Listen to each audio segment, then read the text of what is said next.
Yes. What particularly in math is your favorite? Addition. Let's test your adding skills. Sure. Ready?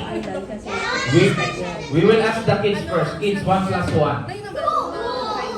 Now, it's your turn. 2 plus 2, 4. 4 plus 4, 8. 8 plus 8, 16. 16 plus 16, 32. How old are you? 64.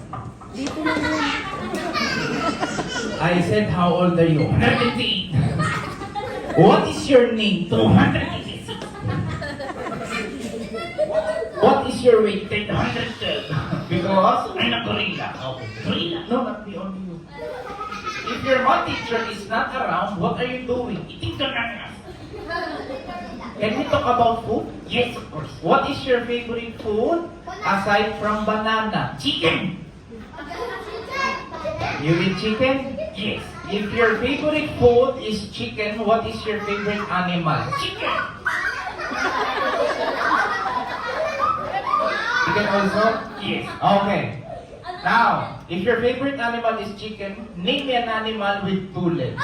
Chicken. Very good. Now, 4 legs. 2 chickens. No, not 2 chickens. What do you want to say for the birthday boy, Marco? Marcos!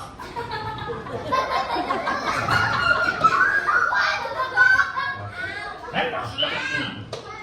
Look at me.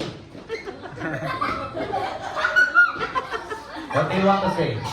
I'm gonna sing a song for you. Everybody clap your hands for my puppet. He's going to talk. Ready?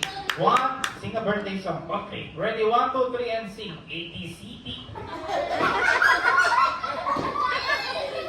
That is not a birthday song. Okay?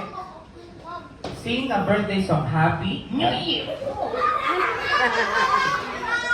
Sing a birthday song. 1, 2, 3, and sing. Happy birthday to you. I love you. Happy birthday to you.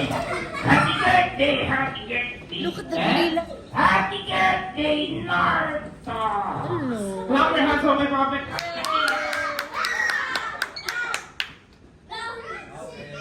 High five.